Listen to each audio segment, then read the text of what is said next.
جب تک دنیا کے اندر لالچی لوگ موجود ہیں، لوگوں میں لالچ موجود ہے، فراڈیے پیدا ہوتے رہیں گے، لوگ فراڈ کرتے رہیں گے، لوگ لوٹتے رہیں گے اور لوگ لٹتے رہیں گے۔ تو جب لوگوں میں لالچ پیدا ہوگا تو فراڈی لوگ تو دنیا میں پیدا ہوتے رہیں گے، اور یہ کئی دفعہ ہو چکا۔ ڈبل شاپ پیدا ہوا، حاجی صاحب آئے، مزاربت کے نام پہ اکاؤنٹ کھلے، اس کے بعد کمپنی آئی، چائنیز کمپنی آئی، انہوں نے ڈیوائسز بیچنا شروع کر دی، اور اب جو ہوا وہ لاسانی گروپ آف کمپنیز نے بھی اسی قوم کو پانچویں چھٹی دفعہ اسی فراڈ کے نت نئے طریقے سے لوٹا۔ ایک ہی طریقہ کار ہے سب کا، اور سب میں تمام کمپنیز میں، تمام فراڈیوں میں ایک ہی چیز کامن ہے، اور وہ کیا ہے؟ پیسے کی لالچ اور زیادہ سے زیادہ منافع۔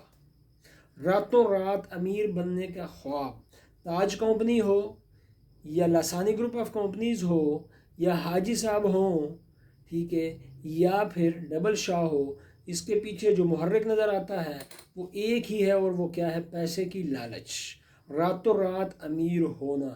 دیکھیں، ایک میری بات آپ یاد رکھیے گا، پیسہ کمانے کے لیے محنت کرنی پڑتی ہے، اس میں کوئی شک نہیں ہے۔ اگر آپ کہیں کہ میں راتوں رات امیر بن جاؤں، کوئی ایسا کوئی طریقہ ہو جائے، تو ایسا ہوتا نہیں ہے۔ کسی بھی شخص کی آپ پچھلی ہسٹری دیکھیں جو آج آپ کو کامیاب نظر آتا ہے، اس نے اس کے پیچھے بہت بڑی کوشش کی ہوتی ہے، بہت زیادہ سٹرگل کی ہوتی ہے، اس نے زیرو سے شروع کیا ہوا ہوتا ہے، وہ تب جا کر ٹاپ پہ پہنچا ہوا ہوتا ہے۔ ہم سمجھتے ہیں کہ شاید یہ راتوں رات امیر بن گیا، ایسا نہیں ہوتا۔ اور یہی جو راتوں رات امیر بننے کے خواب ہوتے ہیں، یہی آ کے پھر ہمیں نقصان پہنچاتے ہیں۔ کبھی آ جاتے ہیں کہ جناب فراڈیے مختلف ناموں سے آئیں گے، کبھی آپ سے کہیں گے کہ جی ایک ہی دن میں 1000 سے 1200 ڈالر کمائیں، آن لائن ٹائپنگ کا کام کریں، آن لائن ارننگ کریں۔ اب ہم یہ سوچے سمجھے بغیر کہ یہ شخص جو بات کر رہا ہے کہ یہ جو مجھے آن لائن کے پیسے دے گا، میں آن لائن کروں گا کیا؟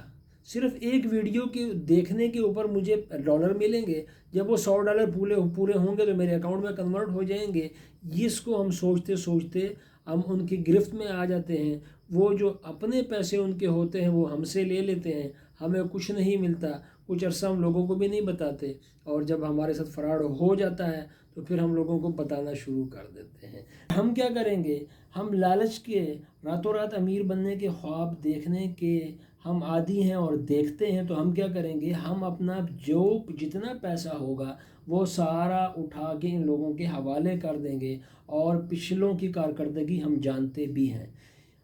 ان تمام کمپنیز میں، ان تمام فراڈیوں میں ایک چیز مشترک ہے، اور وہ کیا ہے کہ یہ زیادہ سے زیادہ منافع کا لالچ آپ کو دیتے ہیں، ٹھیک ہے؟ اب دیکھیں میری بات سنیں، یہ زیادہ منافع کا لالچ ہے، یہیں پہ آ کے تو اپنے پیسے کا بیڑا غرق کرتے ہیں، اپنے پیسہ ان کے پاس انویسٹ کرتے ہیں۔ کوئی بھی ادارہ جو آپ کے جس کے ساتھ آپ کاروبار کرتے ہیں، ٹھیک ہے، بینک ایک ایسا ادارہ ہے جس کے ساتھ آپ کاروبار کرتے ہیں، جہاں پہ آپ پیسہ انویسٹ کرتے ہیں، آپ ان کے پاس پیسہ رکھواتے ہیں، وہ آپ کے پیسوں سے کاروبار کرتے ہیں، وہ بھی آپ کو اتنا منافع نہیں دے سکتے جتنے منافع کا یہ لوگ اعلان کر کے آپ کو برباد کر دیتے ہیں اور آپ کو لوٹ کے چلے جاتے ہیں، ٹھیک ہے؟ لیکن اب جو لاسانی گروپ آف کمپنیز ہے، اس نے کیا کیا؟ اس نے کہا جی 3.5 لاکھ روپے میرے پاس جمع کروائیں، باقاعدہ اسٹامپ پیپر کے اوپر میں آپ کو لکھ کے دوں گا کہ میں نے آپ سے 3.5 لاکھ روپے لیا ہے، اور اس کے بعد آپ کو کراس چیک دیے جائیں گے، جناب ہماری گارنٹی کے، اور سب کچھ لیگل جیسے نظر آ رہا ہوگا اس طرح ہم کریں گے۔ آپ کو ہم چوزے دیں گے، آپ کو ہم میڈیسن دیں گے، آپ کو ان کی ویکسینیشن بھی دیں گے، آپ کو خوراک بھی دیں گے، اس کے بعد کیا ہے؟ آپ کو ہمارے لیے وہ چوزے پالنے ہیں۔ یہ ان کا طریقہ کار تھا، چوزے ہوں یا پھر وہ بھیڑ بکریوں کے بچے ہوں، وہ دوسرے جانور ہوں، لیکن آپ کو ہمارے لیے پالنے ہیں۔ اس کے بعد جو ہوگا وہ پھر آپ ہی کی چیزوں کو، آپ کے ہی ان چھوٹے چوزوں کو جو بڑے ہو جائیں گے، یا پھر چھوٹے جانوروں کو جو بڑے ہو جائیں گے، ان کو ہم بیچیں گے، اور آپ کو جہاں تک مجھے اندازہ ہوا ہے وہ کیا ہے کہ 3.5 لاکھ کے اوپر آپ کو 1.5 لاکھ روپے منافع ہوگا۔ اب یہ اتنا بڑا منافع ہے کہ کوئی بھی شخص اٹھ کے اس میں، کسی نے 7 لاکھ روپے لگایا، کسی نے کروڑ روپے لگایا، کسی نے 2 کروڑ روپے لگایا، اور 80 ارب روپے کا فراڈ کر کے وہ لوگ یہاں سے نکل گئے۔ کہنے کا مقصد صرف اتنا ہے کہ جو کچھ ہوتا ہے وہ ہمارے اپنے لالچ کی وجہ سے ہوتا ہے۔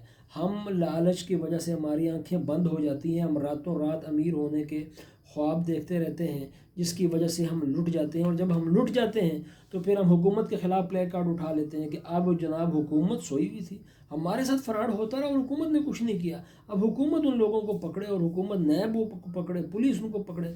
جب آپ یہ کام کر رہے تھے، جب آپ اتنی انویسٹمنٹ کرنے جا رہے تھے، اتنی بڑی انویسٹمنٹ کرنے جا رہے تھے، تو کیا آپ نے کسی سے پوچھا تھا؟ کیا گورنمنٹ صاحب نے صلاح مشورہ کیا تھا؟ آپ تو اپنے ساتھ والے کو بتانا پسند نہیں کرتے کہ میں اتنی بڑی انویسٹمنٹ کرنے جا رہا ہوں، کہیں اس کو بھی فائدہ نہ ہو جائے، اتنا لالچی ہم ہو جاتے ہیں، پھر اس کے بعد آ کے ہم جناب گورنمنٹ سے مطالبہ کر دیتے ہیں۔ کچھ تھوڑا بہت ہمیں سوچنا چاہیے، اتنا بڑا پرافٹ یہ کہیں پہ بھی کوئی نہیں دے سکتا سوائے فراڈ کے۔ یہ جتنے بھی فراڈ کے کیسز آج تک پاکستان میں ہوئے ہیں، لسانی گروپ آف کمپنیز سمیت، ان تمام میں ایک ہی چیز مشترک ہے، اور وہ کیا ہے کہ سب سے زیادہ منافع ہم آپ کو دیں گے، لہٰذا اس چیز سے بچنا چاہیے۔